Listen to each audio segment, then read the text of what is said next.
सिल टुट्यो भने के हुन्छ, फेरि काम आउँछ। वस्तुको कुनै सिल टुट्यो भने पनि के हुन्छ, सिल टुट्यो नि अब म तपाईँको सामान लिन्न भन्छ नि, त्यस्तै हो। हाम्रो मर्यादा, हाम्रो हरेक कुराहरू, सोच्ने ढङ्ग, विवेक गर्ने ढङ्ग, ठुल्ठुला पढ्या लेख्या, अङ्ग्रेजी जानुन्, जेसुकै जानुन्, जुनसुकै परिवेशमा हुन्, तर मान्छेलाई वस्तुगत सोच हुँदैन, विवेक हुँदैन, विवेकी ढङ्गले सोच्ने विचारको ढङ्ग हुँदैन। आफ्ना बच्चाहरूलाई, आफ्ना जुन अब आउने सन्ततिहरू हुन्छन्, तिनीहरूलाई चाहिँ संस्कार दिनको लागि पहिलो आश्रम पनि मन्दिर पनि घरै हो। घरका मान्छेहरूसँग संस्कारगत हिसाबले चाहिँ ती ठाकठुक हुन्छ।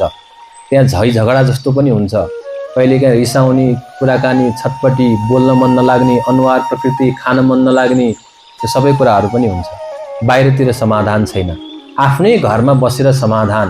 किनभनेदेखि ती नै बस्नु छ, अन्तिम अवस्थामा तिनीहरूकै मुख हेरेर मर्नु छ भनेदेखि तिनीहरूसँगै मेन्टेन गर्नु पर्यो। जे गर्नु मेन्टेन त ती गर्नु पर्यो।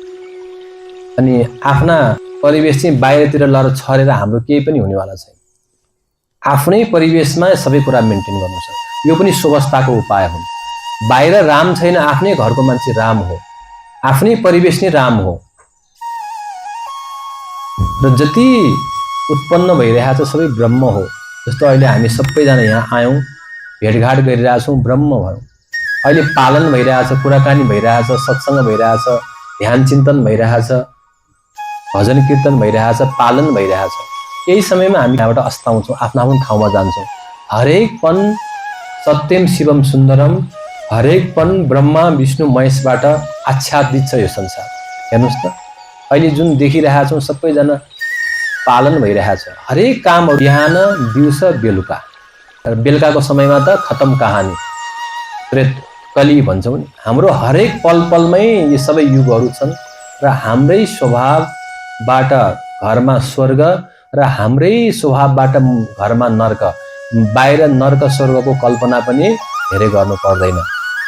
घरकै वरपरको वातावरणसँग एकाकार भएर हामी बस्न जान्यौँ भनेदेखि अनि त्यहाँबाट वस्तुस्थितिको ज्ञान पनि हुन्छ, सत्यताको प्रयोग पनि त्यही ठाउँमा हुन्छ, अनि जे गर्नुपर्ने कामहरू पनि ती भएर जान्छ। बाहिरतिरको देखावटी बनावटी कुनै काम पनि हाम्रो लागि केही चल्दैन। देखावटी बनावटीले के गर्ने, के प्राप्त हुन्छ र? सद्गुरु कबीर साहबको यो वाणीहरू, अब यसलाई जति विस्तार गरौँ, प्रेमको विषयमा भनौँ अथवा राम तत्त्वको, कृष्ण तत्त्वको, शिव तत्त्वको, अथवा समग्र हाम्रो अनन्त जन्मदेखि हामी खोज्न खोजिरहेका छौँ। यो उमेरसम्म खोज्यौँ कि खोजेनौँ, यो उमेरसम्म हामीले के भेट्टायौँ, कति हामीमा के गुणहरू बन्दै गयो, कति कुराहरू हामीमा राम्रो हुँदै गयो, कति कुराहरू हामीमा के कमी छ, त्यो कुरा सबैले आफूले आफूलाई बसेर अडिट गर्ने। अडिट गर्न जानिन भनेदेखि सन्त महात्माको सङ्गतमा आउने, धेरै म यस्तो भएँ उस्तो भएँ भन्नु पर्यो, सबैमा प्रब्लम छ। कसैले पनि केही कुराको पनि भन्छ नि चुरीफुरी गर्नु पर्दैन, सबैमा समस्या छ। कोही मान्छे अलिकति अगाडि गर्छ, कोही मान्छे अलिकति लिकको पछाडि छ। मैले के किन जाने छु कसैले पनि भन्नु हुँदैन संसारमा। सबै सन्त महात्माको एउटै भाव छ, यो बाहिरतिरको चुरीफुरी त छुटेर जाने हो नि त। यो शरीरमा एक दिन मजासँग डोलडाल दिशा लाग्दै भन्ने कि शरीर त पेङ्लिङ्ग भएर अनुहारै चेहरे अर्कै भएर जान्छ। कुनै कुराको पनि कसैले केही घमण्ड, कुनै किसिमको अहमताको भाव नलिनु, शान्त भएर सेवामा लागिरहनु। हजार मान्छेले हजार कुरा गर्नेवाला छन्। यो समयमा धैर्य गर्ने क्षमता अहिले भएन भनेदेखि योभन्दा बढी धैर्यता गर्ने समय आउँदैछ। 15 मा भूकम्प गयो, ओहो सर्वस्वै गयो जस्तो लाग्थ्यो। फेरि 19 र 20, 21 मा कोभिडको सङ्क्रमण हाम्रै आँगन अगाडि आयो।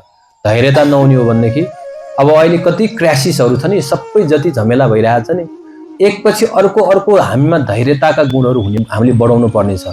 र पहिला पनि त्यही नै थियो, एकपछि अर्को धैर्यता। एकदम धीरे धीरे रे मना, धीरे सब कुछ होए, माली सिचे 100 घडा, ऋतु आए फल होए।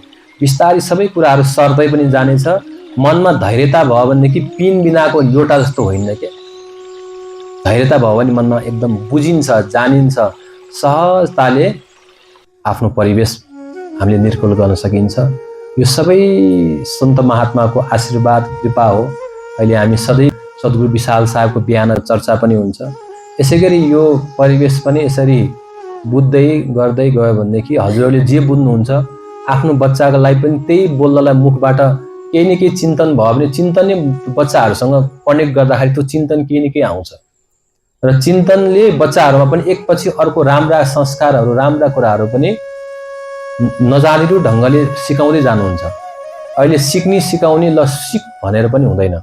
सुन्नलाई कति गाह्रो छ, कति कुराहरू सुन्न साह्रै गाह्रो छ। सुन्नु जति ठुलो कुरा त केही पनि होइन। जब हामी त्यहाँ गुरुको सानिध्यमा गयौँ, सद्गुरु सन्त शरण साहेबजीको टक्सारमा बस्न अलिक गाह्रै थियो। अब वर्षौँसम्म त साहेबजीकै कुरा सुन्नु पर्यो। आफ्नो कुरा भन्नलाई मान्छे कति उतावला हुन्छ। सुन्न जस्तो गाह्रो केही पनि छैन। त्यस कारणले जो सुन्नेवालालाई सन्त भनिया छ, सन्त परम्परामा सुन्नेवालालाई सन्त भनिया छ। त यो सबै कुराहरूलाई ख्याल गरेर हाम्रो जीवनको जुन जीवनधारा घरमै सीमित गरौँ र घरमा आफूलाई बच्यो भनेदेखि आफ्ना घरका मान्छेसँग सङ्गत गरेर कुराकानी गरेर चाहे अर्थ धर्म काम मोक्ष यो 4 किसिमको जुन परिवेश छ त्यसलाई बढाउनको लागि घरकै मान्छेसँग मेन्टेन गरौँ, कुराकानी गरौँ। किनभने गृहस्थ परम्परा भएन भनेदेखि साधु परम्परा पनि रहँदैन। त्यसैबाट हामीहरू आएका हौँ। गृहस्थ परम्परा महान परम्परा हो।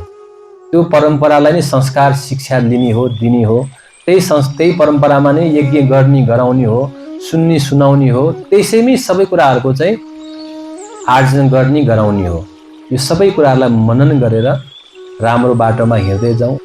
यसरी नै सद्गुरु सन्त शरण साहेबदेखि लिएर गुरु सद्गुरु विशालदेवको शिक्षा उपदेश र यसरी नै जमिनी हकीकतमा हामी सबैले आफ्नो परिवेशलाई राम्रो गराउनको लागि यो दैवीय गुणहरूलाई आफ्नो जीवनमा धारण गर्दै आत्मसात गर्दै त्यो जुन जे खोजत कल्पो गया घटै माइसो मोर बाडी गर्व गुमानते गुमान अथवा अहङ्कारले जुन हामीले नभेट्टाएको हो त्यसलाई हामीले भेट्टाउने हामीलाई शक्ति र भक्ति प्राप्त होस्।